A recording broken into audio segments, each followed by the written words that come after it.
Esse podcast faz parte do site Fambonanet. Acesse fambonanet.com.br.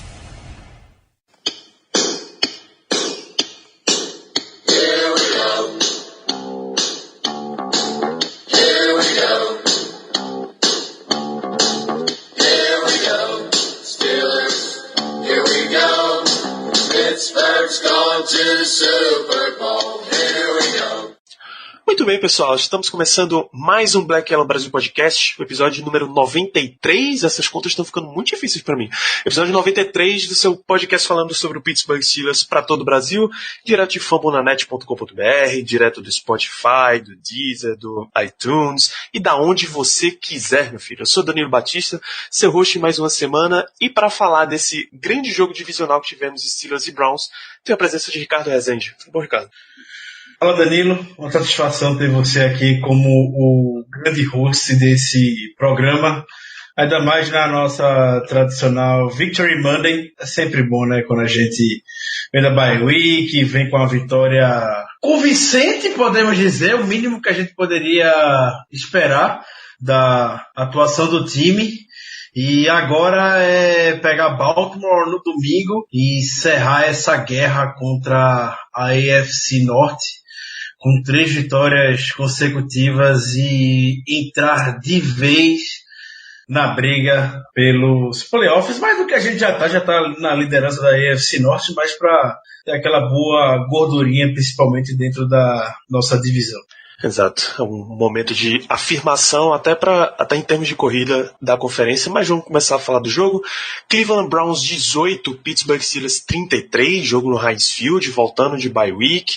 É um jogo que a gente apresentou nosso uniforme throwback, aqueles com os números enormes no peito, nas costas. Eu particularmente acho que esse devia ser o uniforme adotado em definitivo pelos Steelers, mas cada um tem suas escolhas. Seu destaque positivo para esse jogo, Ricardo? Danilo, foram muitos destaques. Eu particularmente gostei muito da atuação do time. Como já é de tradição, o Steelers pós-bye week tem aquele início bastante lento. O primeiro quarto da equipe foi terrível e até a CBS, na transmissão do jogo, chamou atenção para um stat bem curioso, que o Steelers é simplesmente o pior time em primeiro quarto na temporada. Ele tem uma diferença, se não me engano, de menos 37 pontos nos primeiros quartos. Em compensação, é o melhor time da NFL no segundo quarto, onde atropela todo mundo e já volta pro jogo. Enfim, ontem a gente, até com essa estatística que a CBS conseguiu puxar muito bem, a gente até estava comentei no Twitter, que o Steelers de 2018 simplesmente não pode começar na defesa. O início da equipe, de forma geral, sempre está sendo bastante lento, é progressivo ao longo da partida, e uma hora isso já prejudicou a gente, na verdade, em outros jogos dessa temporada, obviamente, mas em um jogo um pouco maior, um pouco mais decisivo, de fato vai custar um resultado. Então, o senso comum da NFL leva a crer que a gente tem que começar na defesa quando ganha o cara ou coroa. O senso comum nunca ser aplicado em Pittsburgh. Então, esse negócio como foi ontem, a gente começou na defesa, então a gente já viu o ataque do Browns no primeiro quarto caminhar muito bem, até o fim do campo, até a red zone, né? A defesa vai dar aquela segurada, vão pro field goal, o ataque começa, aí tem aquele fatídico, aquele tradicional, marca registrada de 3 and out na primeira campanha, aí é o punt ruim do Jordan Berry, aí é o Browns com campo curto para jogar, aí o Browns caminha fácil pela defesa, anota mais 6 pontos, enfim. Tira o Browns e bota qualquer time aí. A gente já enfrentou essa temporada. O filme vai ser basicamente o mesmo. E, então, o Mike Tomlin já vem falando isso há algumas semanas, de como o Steelers precisa entrar muito mais ligado nos jogos, mas até agora a gente não viu isso. O maior ponto negativo para mim do jogo foi esse. Não tem a menor dúvida, até nosso QG, eu comentei que eu encarnei o Caio no primeiro quarto, porque parecia que ia ser mais um daqueles dias, né? Aquele desastre completo, nada funciona. Exatamente, tava desse jeito. E ainda bem que no segundo quarto o Steelers assumiu muito bem as rédeas do jogo. E isso passou diretamente pelo time passar a ganhar, até com certa tranquilidade, as batalhas nas trincheiras. A gente dominou a linha de scrimmage, tanto no ataque quanto na defesa. Teve momentos no início do segundo quarto, até que foi quando o Myles Garrett conseguiu o sack em cima do Villanueva, e já começou as críticas para o Villanueva por causa desse sack. E ele foi realmente batido, ele sabe segurar o Myles Garrett. É complicado. Teve outra jogada aquela tradicional interceptação do Big Ben todo jogo, no passe forçado burro. O Gennady Avery deu um baile em cima do Matt Failer. O ataque do Steelers, de forma geral, naquela jogada estava bastante confuso. O Big Ben mudou de jogada várias vezes. Eu imagino, pela facilidade que o Failer foi batido pelo Avery, que o Failer imaginou que era um screen, que o Conner deixou o cara passar porque imaginou que era um screen, o Conner ia passar pro lado dele, ia-se embora, e não foi isso. Veio a pressão rápida, o Big Ben se livrou da bola. A interceptação foi apenas esse momento, as duas únicas pressões que o Steelers cedeu para o poderoso pass rush do Cleveland Browns. Vale a pena destacar isso. A ESPN contabiliza aqui só um sack para o Myles Garrett e um QB hit também para o Myles Garrett. Então, realmente foi um jogo bem limpo para os Steelers. A gente precisa destacar também, antes até da gente falar dos grandes expoentes desse jogo, destacar o desempenho defensivo dos Steelers. Acho que o melhor recebedor do Browns foi Jarvis Landry. É quase que anular um wide receiver quando ele tem 39 jardas e nenhum touchdown. Ele não aparece em estatística, ele não aparece como destaque das partidas. Então a nossa secundária foi muito bem, a nossa defesa foi muito bem, e para ter um nome para destacar dessa defesa, Joe Hayden, que conseguiu a interceptação, a lei do ex funcionou a favor dos Steelers, né? Finalmente, né? Tava na hora já dessa lei favorecer a gente, sempre é contra nós, geralmente, né? E é muito bom ter Joe Hayden na defesa, ele eleva o nível da unidade de forma geral.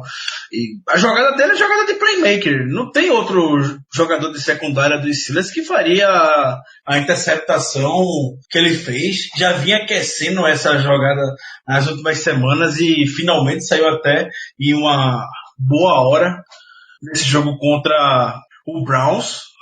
A defesa que, como comentei na abertura, começou mal, cedeu 119 jardas no primeiro quarto, mas em compensação sofreu ceder 32 jardas nos dois próximos quartos, incluindo não cedeu nenhuma jarda no terceiro quarto. O Steelers vai terminar cedendo 237 jardas.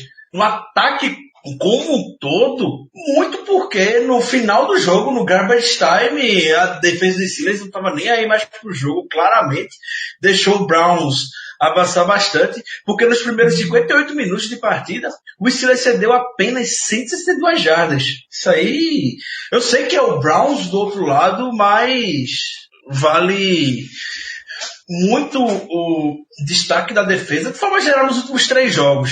Eu sei que a gente quase entregava a paçoca no final do jogo contra o Bengals, mas nas últimas 3 semanas, depois daquela fatídica partida contra o Baltimore Ravens, o Steelers está cedendo uma média de menos de 20 pontos por jogo. A gente conta nos dedos a quantidade de big plays que a defesa cedeu.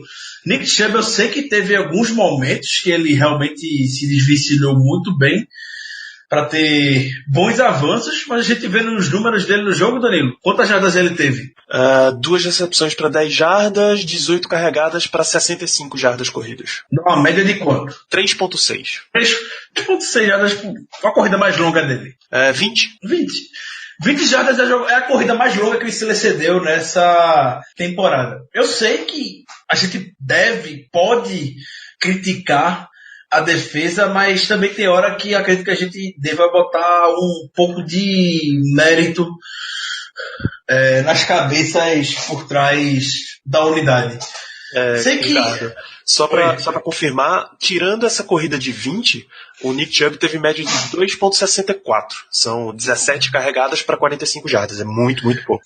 E aos poucos a gente viu o jogo ontem, o TJ Watt, Bud Dupree, Hayward e Tweet estão se tornando o que a gente espera, o que a gente conta que eles sejam na temporada. Então a gente já viu o Tweet com sacks ontem. A gente viu, para mim particularmente, o melhor jogo do Bud Dupree com a camisa do Steelers. E ele pode não ter tido números, mas foi como até comentamos durante a partida. De vez em quando o sack é uma estatística extremamente overrated. Sack pode ser que o cara entrou livre, de fato não tinha um OL, ele não ganhou de ninguém, foi lá simplesmente conseguiu um sack e vai contar para a estatística. Mas a quantidade de pressão que o Bud Dupree botou em cima do Desmond Harrison ao longo da partida e que acabou forçando até o safety, outro safety por sinal que o Dupree força nessa temporada, quando ele foi segurado claramente pelo Harrison na endzone, mostra um pouco, dá para ter um pouco da noção de como o Dupree jogou essa partida. O Desmond Harrison teve mais de um holding nesse jogo, ele teve 2 holdings.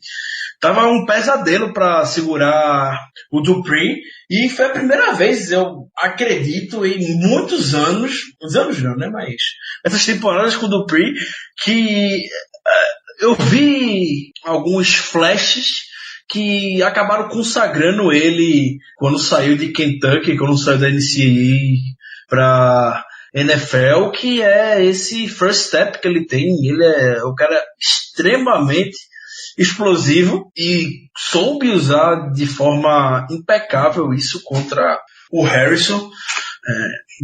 Dupree foi, para mim, o grande responsável pelas pressões que a gente acabou botando em cima do Mayfield. E não foi nem só isso. O Dupree também estava constantemente no backfield. Você tem, Danilo, quantos tackles for loss o Dupree teve nesse jogo? Bud Dupree foram 4 tackles, 1 solo, meio tackle for loss e 2 QB hits. Ele marcou presença no backfield de Cleveland. Então, se der destacar alguém além do Joe Hayden nessa partida, com certeza seria o Bud Dupree. E espero que isso se torne, sem dúvidas, uma tendência para ele, porque a gente sabe que Hayward, Tweet e Watt são jogadores já, podemos dizer, consagrados, mais sólidos, de confiança do que Bud Dupree, que sinceramente ainda está buscando o espaço dele pela liga. Quem acaba aparecendo como a estrela é TJ Watt. Nesse jogo foram 7 tackles, 6 solo, 1 sack, 2 tackles e meio para perda de jardas e mais um QB hit. É ele que fica nas fotos de destaque do jogo, por mais que Bud Dupree tenha feito um grande trabalho na partida. E de concordar com você, Ricardo. Então, além desses destaques que a gente apresentou, tem pelo menos 2 nomes que esses sim foram as estrelas da partida, foram eles que carregaram os Steelers para a vitória. E a gente vai falar um pouquinho deles, começar pelo chover no molhado, Sr. Antonio Brown. Nesse jogo foram 6 recepções em 8 passes, 74 jardas, 2 touchdowns, o grande nome do ataque aéreo dos Steelers. Esse ataque aéreo do Steelers, de forma geral, cada vez mais está ficando divertido de ver. É muita opção que o Big Ben tem e o Fitzgerald está tomando gosto cada vez mais por isso. Está sabendo explorar muito bem todos os alvos que ele tem à sua disposição. Obviamente, Antonio Brown dispensa qualquer tipo de comentário. A gente vê os números do Antonio Brown, nem parece que durante o jogo ele teve tanto impacto assim, mas é uma recepção para touchdown longo, é outra recepção faltando 10 segundos para acabar o jogo não, perdão, ir para o intervalo para fazer outro touchdown, é uma recepção na terceira descida onde o time cometeu uma falta e estava no fundo do buraco, enfim. Toda a recepção que o Antonio Brown tem um peso nesse time. Então, para quem imaginava que o Antonio Brown estaria fazendo uma temporada abaixo do esperado, tá aí o Antonio Brown liderando a NFL em touchdowns recebidos. É isso que o Antonio Brown faz. Eu gosto de comparar com a concorrência. O outro rapaz que dizem que é o melhor wide receiver da NFL, o Julio Jones, ele não tem nenhum touchdown ainda. Eu lembro qual foi o touchdown dele, viu? Esse ano não teve nenhum. Então, não faço a menor ideia onde é que foi. Fica muito difícil pra competir assim. Antonio Brown é o jogador que toda semana você acaba tendo que falar, mas vai ficando difícil comentar dele, porque ele sempre joga nesse nível de excelência que tem pelos Steelers. E o outro jogador, esse sim, a gente está acostumando a falar muito bem dele, esse é o James Conner, o símbolo do Moneyball para os Steelers, o jogador que entrou barato e rende como uma estrela. Nesse jogo, 24 carregadas para 146 jardas, 2 touchdowns corridos, fora 5 recepções para mais 66 jardas na partida, e isso já nos dá mais de 200 jardas de scrimmage do jogo. Eu reforço que o comentário que eu fiz pelas redes sociais. James Conner é o meu presente e é o meu futuro. Eu não tô nem aí pro intragável, mas sinceramente, verdade. Você parece falar isso, mas eu tô cagando e andando pro intragável. Vocês já sabem quem é o intragável, essa figura, mas o que o Conner vem fazendo nessa temporada, foram 2 jogos que ele teve que foi muito bem segurado. Eu acredito que foi muito mais posso afirmar, situações de jogo que levaram ao Conner ficar um pouco mais anulado do que necessariamente o Steelers não querer utilizar ele e dar um demérito porque ele jogou mal. Foi contra o Chiefs e contra o Ravens, onde a gente sabe que o Steelers começou já completamente desfavorável no placar nas 2 derrotas, e realmente situações de jogo levaram o Steelers a forçar os passes. Mas verdade. O que o Conner vem fazendo nessa temporada 2018 até agora é histórico. Ele já igualou o recorde para mais touchdowns nos 7 primeiros jogos do Steelers em uma temporada, junto com nada mais nada menos do que Jeremy Betts. Outra estatística que chama muita atenção do James Conner, e muita gente pela NFL, eu não digo nem na torcida do Steelers, que a torcida do Steelers, de forma geral, esqueceu muito o intragável já, que Le'Veon Bell é um ativo muito importante no jogo aéreo. O Germano já destacou muito bem no nosso episódio passado sobre a bye week, mas o Conner, principalmente nos bloqueios, ele sempre está aparecendo muito bem. Vou dizer que um dos motivos que o pass rush do Browns acabou sendo um pouco mais neutralizado ao longo do jogo foi porque o Conner começou a se envolver mais no pass protection, e também nas recepções o Conner tem uma média de 10.8 jardas por recepção. Isso é um absurdo. Todo mundo na NFL, de forma geral, eu digo o público mais um fã de esporte. O amigo fã de esporte. É um amigo fã de esporte. Mas o Le'Veon Bell é um ativo, é um recebedor, tudo mais. O Conner, sinceramente, pra gente que acompanha o Steelers, pra você, cara, amigo ouvinte, que assiste toda semana o jogo do Steelers, qual a diferença você tá vendo entre James Conner e Le'Veon Bell no nome do jogo aéreo? Nenhuma. Tá lá, Big Ben manda um check down pra James Conner tem espaço, consegue o first down. Pronto. Vamos ser sinceros. Pode ser um pouco exagero, um pouco de hater em cima do intragável, mas quantas recepções, sinceramente, quantas recepções você viu o intragável fazer que a gente parou e falou, porra, realmente é um diferencial esse cara. Eu lembro claramente do jogo de playoffs contra o Jaguars, ele fez uma recepção que ali sim pode falar, o playmaker ali é um cara completamente diferenciado. Lembro outra contra a Baltimore, onde ele fez a recepção para touchdown alguns anos atrás, foi nem na temporada passada propriamente.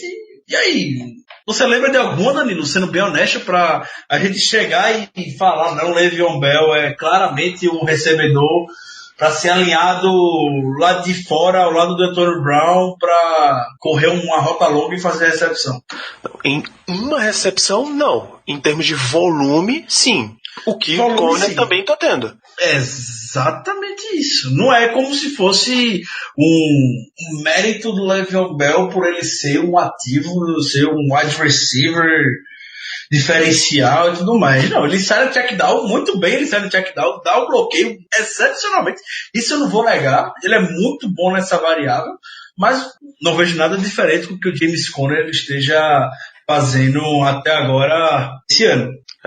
Para dar uma referência pro ouvinte como tá o James Conner, a gente sabe que estatísticas não contam toda a história, mas nesse caso elas validam tudo que é o nível de jogo o nível que ele está apresentando em campo. São 922 jardas totais de scrimmage, contando corridas e recepções. É a segunda maior marca da história da franquia. O primeiro, claro, é o Bell, só que ele só teve 16 a mais e em 2014, ou seja, 4 temporadas atrás, o Bell estava nesse mesmo nível que o James Conner estava.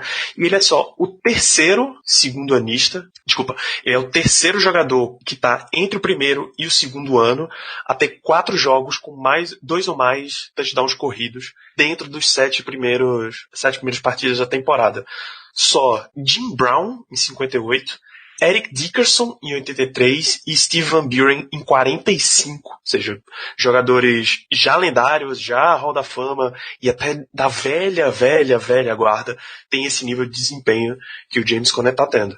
Então, o time está pedindo para que ele carregue, ele está correspondendo. É exatamente isso que a gente espera. Ele não só está correspondendo, como ele está indo bem acima das expectativas. Ele está sendo uma estrela ofensiva do time. O Conner tem 3 jogos consecutivos onde ele correu pelo menos 19 vezes para mais de 100 jardas. Isso dá uma média superior a 5 jardas por tentativa. Isso em 3 jogos consecutivos. Isso só apenas um running back na história dos Steelers conseguiu essa marca. Isso foi lá em 1962 com o John Harry. É por isso, por números como esse, que Big Ben, semana após semana, chega e fala, quando é questionado sobre o Bell, como ele rotineiramente é, quero seguir com James Conner. Obviamente ele fala com outras palavras, mas eu quero seguir com James Conner. James Conner é o meu cara, ele é o meu running back. Não pode, a gente simplesmente por meritocracia, a gente não pode chegar e tirar ele só porque Le'Veon Bell ganha por semana o que James Conner ganha no ano. Que é isso, né? Basicamente o paycheck do Bell por jogo com a tag dá o que o Conner ganha por ano. E parabéns para todos os envolvidos nessa história. Randy Fitchner e Ben Roethlisberger, os 2 coordenadores ofensivos do time, James Saxon, treinador de running backs, Mike Munchak, treinador de linha ofensiva, porque a gente sabe que tem muito dele envolvido nessa história.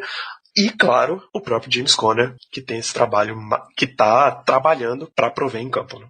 Só para fazer uma correção, eu falei que o Conner tinha empatado com o Jeremy Betts com mais touchdowns dos 7 primeiros jogos na história dos Steelers. Correção, foi o Franco Harris. Isso lá em 76. Ele passou o Betts, que tinha 8 touchdowns em 7 jogos. Ele anotou 9 já, né, até agora em 7 jogos e empatou com o Franco Harris de 1976. Se ele puder dar mais algum número do Conner, o Conner é o primeiro jogador da história dos Steelers a correr a ter pelo menos 100 jardas terrestres e correr para 2 touchdowns em 3 jogos consecutivos. Perdão, me fazendo essa correção. Correção não, né? Porque o John Harry ele tinha 3 jogos com pelo menos 100 jardas e 5 jardas por média de carregada. E o Conner, agora o primeiro jogador da história do Steelers a correr para pelo menos 100 jardas e anotar 2 touchdowns em 3 jogos consecutivos. E vai se fuder, Le'Veon Bell.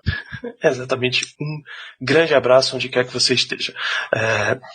Ainda nesse tópico de corpo de running backs, a gente teve uma tentativa de corrida de Stevan Ridley, é o change of pace, é o jogador que entra para dar uma descansada no titular, o Conner, só que ele largou um fumble, Stevan Ridley. E com isso, a gente não viu mais o jogador em campo. Né? Jalen Samuels assumiu o papel. E nem vai mais ver. Tom Lee é um cara extremamente rancoroso. Quanto menos você entrar em campo e você fizer merda, sua merda vai ter um peso inversamente proporcional maior. Então, o Ridley teve pouquíssimos toques na bola, sofreu um fumble, não entra mais no jogo, já entrou o Jalen Samuels e o Ridley, se os boatos forem verdadeiros que o Le'Veon Bell vai se apresentar após o final da trade deadline, que vai ser nessa terça-feira, dia 30, o Ridley vai ser cortado, não tenho a menor dúvida disso, estou seguro que isso vai acontecer. Se não for agora, daqui a pouco o Olo aparece, ele bota até o Aaron Rodgers no roster para deixar inativo todo jogo só para cortar o Steven Ridley no caso desse fã. Faz todo sentido. Então, Jalen Samuels é mais uma amostra de Moneyball, é mais um jogador que vem barato e substitui o veterano, que é, em comparativo, mais caro, né? Então, pelo menos jogou bem Jalen Samuels, né? Para o que é exigido dele. No final do jogo, muito bem as primeiras carregadas dele na NFL, fez o Browns estava cansada, mas para acelerar o relógio, também não foi aquela tradicional corre pelo meio para ganhar uma jarda só em 3 tentativas. Não, ele conseguiu se desvencilhar muito bem das marcações e eu sinceramente espero que ele se envolva um pouco mais no ataque a partir de agora. Exatamente. Então, demos vários destaques aqui da partida: Bud Dupree, Joe Hayden, Antonio Brown, James Conner, o próprio Jalen Samuels. Você tem mais algum destaque positivo desse jogo, Ricardo? Destaque positivo, sim. Eu acredito que seja bem justo citar novamente o Matt Failer. Eu sei que eu já falei que o Matt Failer abriu pro Avery, mas só foi esse lance também que o Failer fez besteira. Nem parecia que ele estava em campo. E quando a gente não sente nem a presença do OL em campo, então algo de bom a gente sabe que ele estava fazendo. Então, sim, a gente até queria ver o Shooks, o rookie, mas como right tackle mesmo, ele entra muito como bloqueador extra. Mas o Failer, pela segunda vez nessa temporada, depois de uma lesão do Marcus Gilbert, não comprometeu em nada.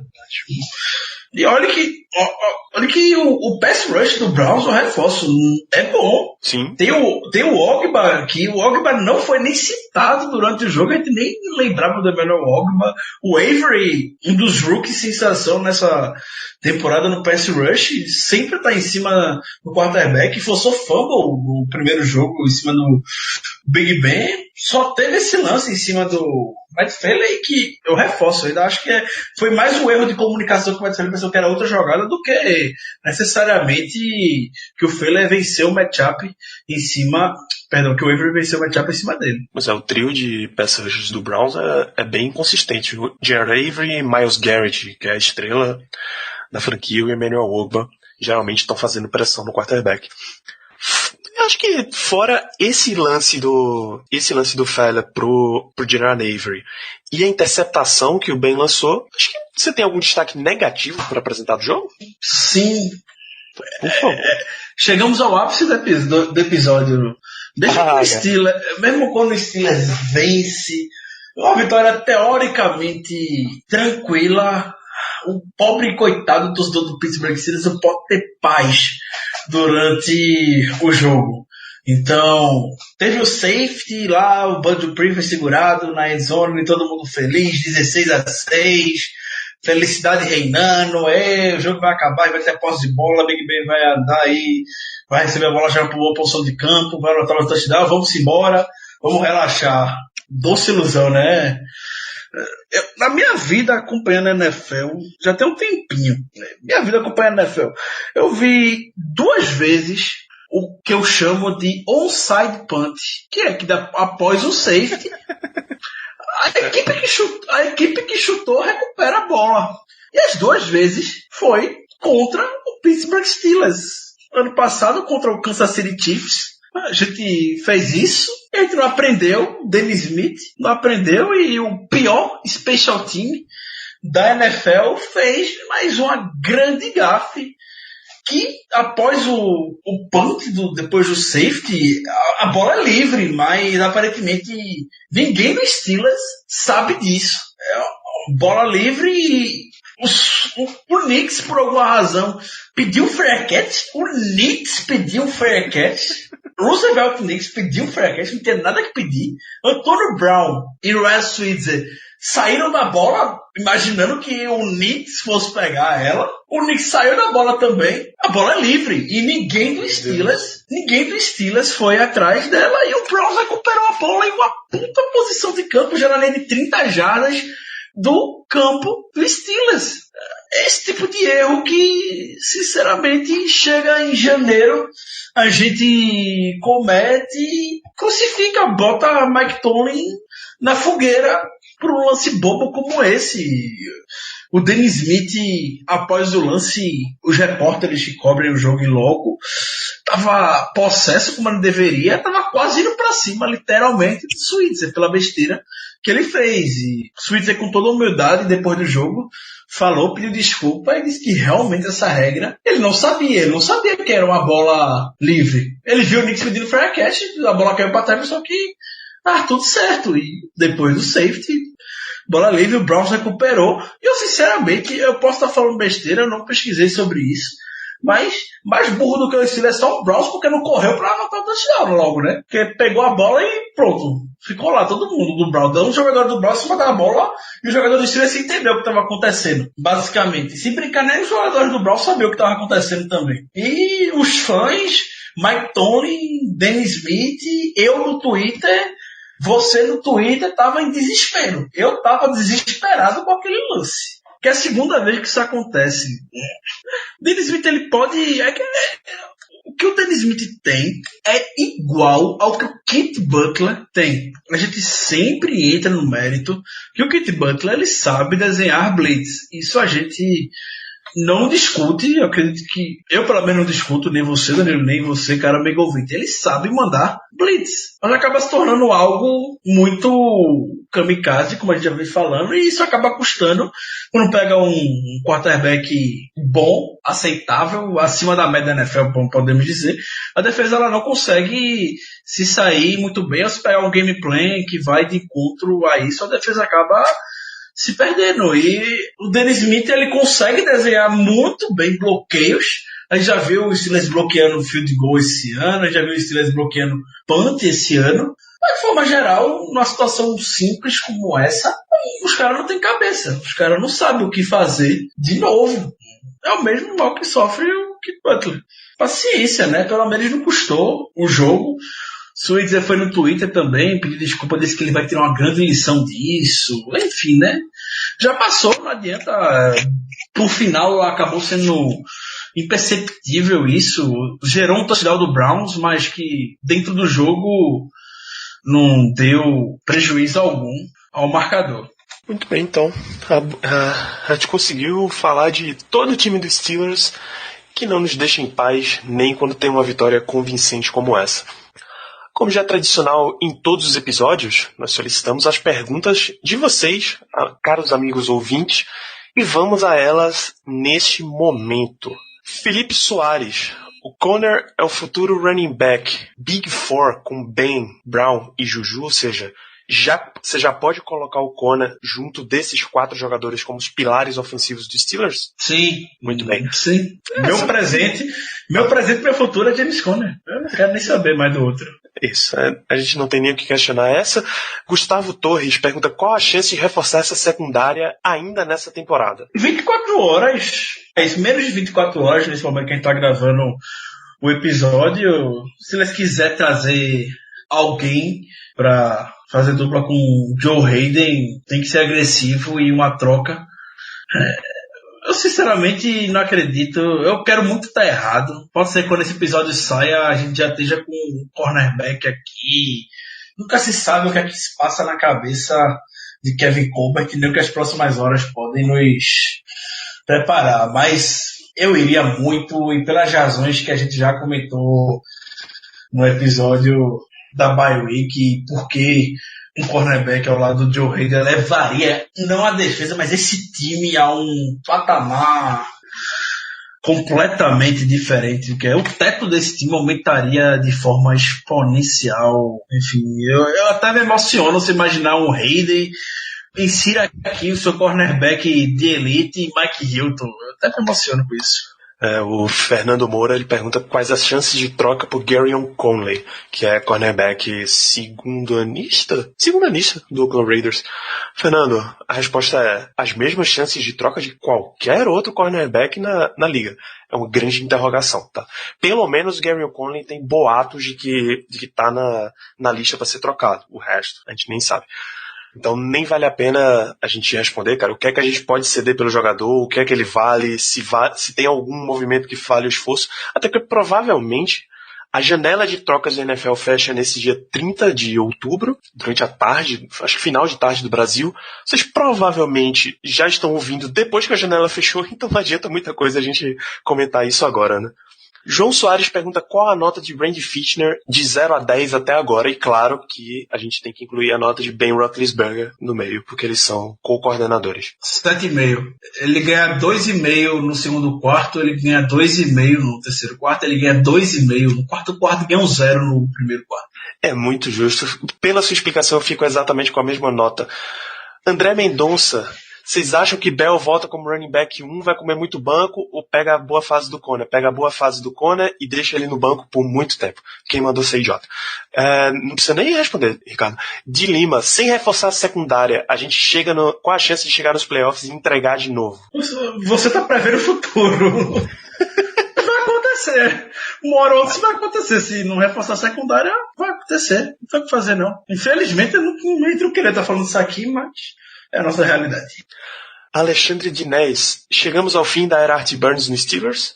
Desde antes da bye week. Só pra falar do Burns, o Burns não teve nenhum snap nesse jogo contra o Browns. Na semana passada, quando estava se vinculando uma troca e jogadores Steelers até conversando que queriam ver o Patrick Peterson em Pittsburgh e tudo mais, o Burns pegou e falou que se quiserem trocar ele, podem trocar, ele só vai ter outro emprego em outro lugar. Falando do Burns, e que ele está focado no trabalho dele aqui. Na semana passada do Burns, foi dito agora pelo Jeremy Fowler, o Burns chegou atrasado em um treino, o Tony deu uma bronca, pode ser um dos motivos do Burns nem ter visto um snap no jogo contra o Browns. Até quando o Sensible se machucou no final do jogo, a gente imaginou que ele fosse entrar. E quem entrou foi o Cameron Santo, que acabou vindo ao jogo. Enfim, no final do jogo, o jogo nem tinha acabado ainda, o Burns já estava tirando o equipamento dele de campo. Não dá mais pro Burns ficar no Steelers. O Colbert teria que ser um mágico para conseguir algo até em troca dele. O Burns já era. Muito bem, então, para te encerrar, o Cadu Ito pergunta se a gente consegue montar um Steelers all-time. Cadu, a gente jura que essa vai ser pauta de um podcast no off-season, porque isso dá um podcast inteiro, só a sua pergunta. E o Leonardo Badalotti, do que a gente viu até agora de Terrell Edmonds, ele tem potencial para ser bom jogador ou é limitado? Bom jogador. Sinceramente, o Edmonds está me surpreendendo positivamente muito mais do que eu imaginava. A gente quase não fala o nome do Edmonds em campo, mas... E olha que a gente contou semana passada, o Edmonds é o segundo jogador com mais snaps em toda a NFL, incrivelmente. E ele sai como titular, mesmo com a volta do Morgan Burnett nessa semana. A gente expectou que o Edmonds fosse pro banco, mas não. Ele segue firme e forte ali atrás, na defesa, ao lado do Sean Davis, e o Burnett entra eventualmente na dive como aquele linebacker. O Edmonds está me surpreendendo positivamente. Eu acredito que ele possa vir ser um bom jogador. E teve alguns erros de ângulo de tackle e tudo mais, mas acredito que seja mínimo e que a gente possa, sim, trabalhar em cima dele. O Edmonds segue uma crescente. E por que James Washington quase não tem snaps? Ele ficou inativo para esse jogo, né? Ele ficou inativo pela primeira vez na temporada. É o que a gente chama de health scratch. O jogador está saudável, o jogador vinha sendo ativo, mas alguém precisa pagar o pato, e quem pagou o pato de voltar o Hayward Bay, o Morgan Burnett e companhia foi o James Washington, mas a gente sabe que o principal motivo foi provavelmente o desejo do Big Ben.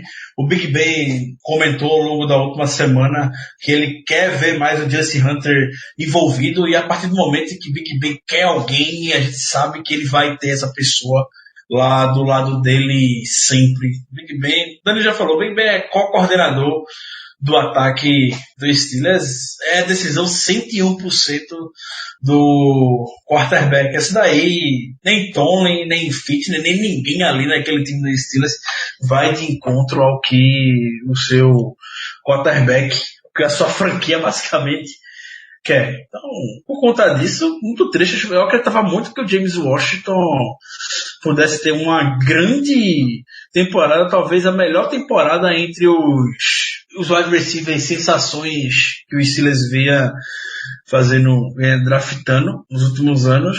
Eu acredito que vai ser assim até o momento em que o Justin Hunter tocar na bola e sofrer um fumble ou dropar uma bola, e Mike Tomlin entra em ação e tira ele logo. Muito bem, então vamos encaminhando o bloco derradeiro desse podcast. Steelers e Ravens jogam nessa próxima semana e a gente vai para tanto considerações finais quanto matchups para a partida. Sei que todos os ouvintes estão esperando. Esse é o jogo das 3 da tarde desse dia 4 de novembro. E aí, Ricardo, o que você está esperando para Steelers e Ravens? Eu fiquei um pouco bugado. É 3 horas ou de 4 horas? 4 horas horário de Brasília, né? Não? É verdade, a gente tem que considerar o nosso amigo ouvinte. O horário de verão começa agora, nesse domingo, dia 4. Para você que está no horário de verão, é às 4 da tarde. Pra gente que tá no horário oficial de Recife, é às 3. Recife Real Time. O fuso horário oficial desse podcast. Exatamente, é por isso que eu mencionei às 3 da tarde. Quando a gente fala de Steelers e Ravens, é inevitável que não seja citado essas batalhas nas trincheiras, e que o Steelers vem ganhando todas nas últimas 3 semanas. Big Ben basicamente tá limpo no pocket, e para vencer Baltimore não pode ser diferente.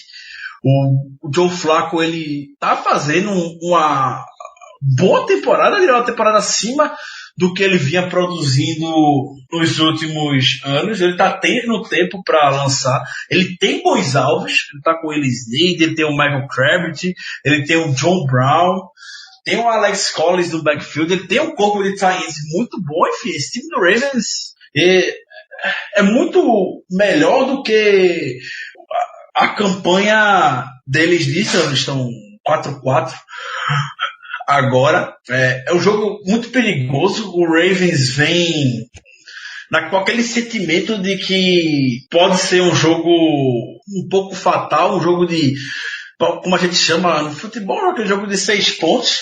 O Ravens tá 1-2 na divisão. Se cair para 1-3 na divisão, esquece. Não tem como. Já esquece você conseguir uma vaga para os playoffs ganhando a AFC Norte.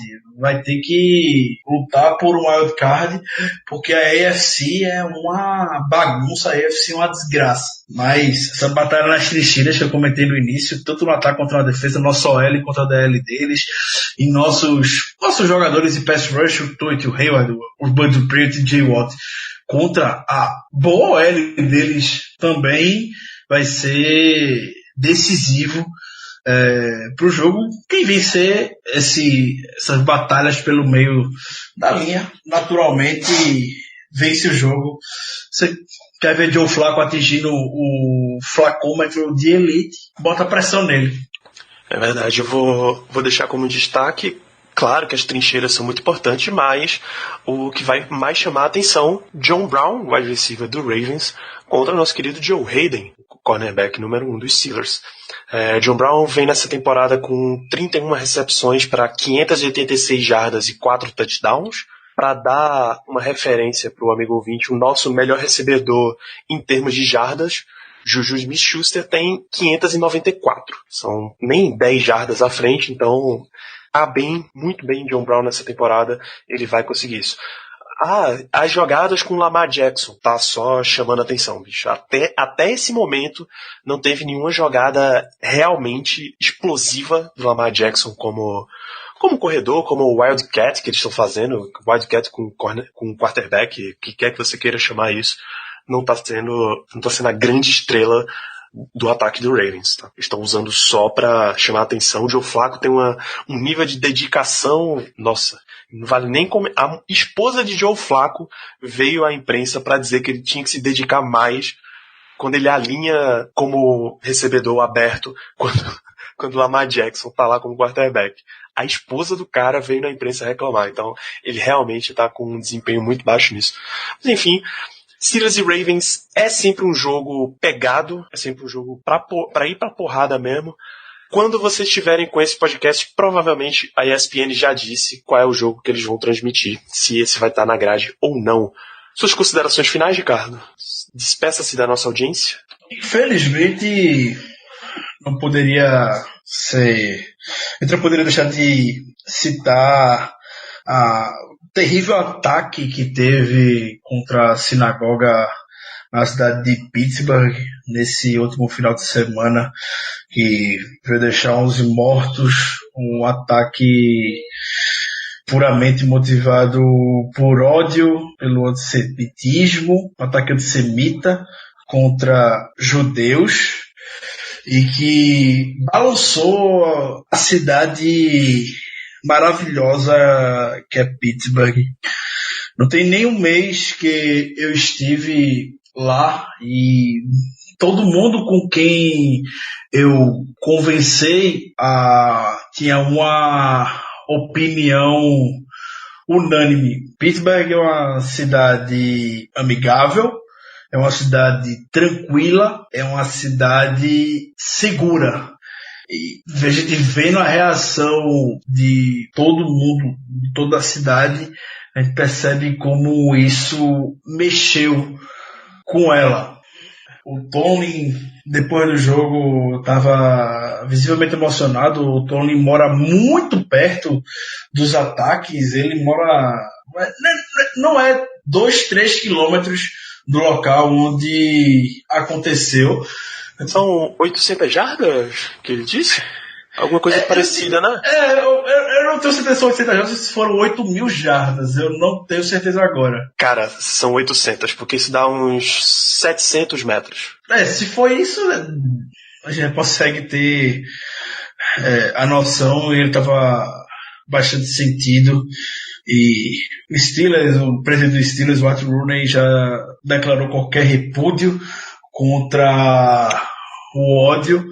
E tempos que a gente vive hoje no mundo, isso se torna cada vez mais inaceitável, ainda mais novamente como uma cidade magnífica. Eu espero que todo mundo que esteja nos ouvindo agora tenha a oportunidade de um dia de conhecer Pittsburgh. Obviamente você vai vir para ver o Steelers, mas viva a cidade, aproveita a cidade, converse com as pessoas da cidade. Vocês vão ver como elas são. Essa questão das pessoas serem amigáveis, não era nem eu que percebia o que eu sentia. Era eles mesmos que falavam para mim, cidade very friendly. Então, tá nos jogadores da cidade, é uma característica de lá. E nossa homenagem total às vítimas desse ataque. Parece que foi aqui do nosso lado.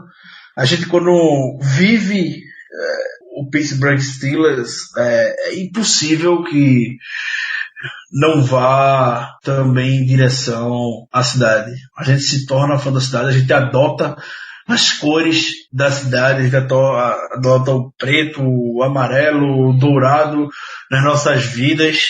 Foi um final de semana quando a gente viu a notícia, acabou o dia.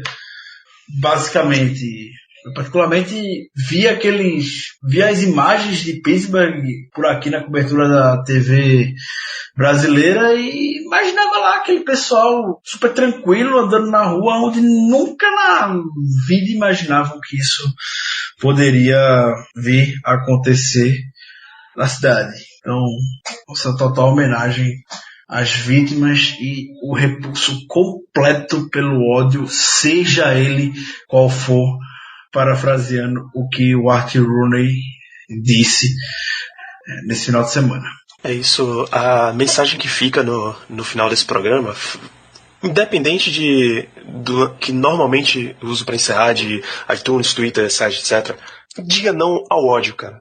Abraça o teu amigo, abraça até o torcedor do Baltimore Ravens, rival nesse final de semana, porque ele é só rival dentro de campo, do lado de fora. Somos todas pessoas e todos merecemos respeito e amor. Um grande abraço a todos vocês. A gente se vê na semana que vem para falar desse jogo de Steelers e Ravens. De novo, é no domingo, dia 4, 3 da tarde para Recife, 4 da tarde para o horário de Brasília. Até lá. I'm Victoria Cash, and I want to invite you to a place called Lucky Land, where you can play over 100 social casino-style games for free for your chance to redeem some serious prizes. So what are you waiting for? The best way to discover your luck is to spin. So go to LuckyLandSlots.com, that's LuckyLandSlots.com, and get lucky today. At Lucky Land. No purchase necessary. VGW Group. Void where prohibited by law. 18+. Terms and conditions apply.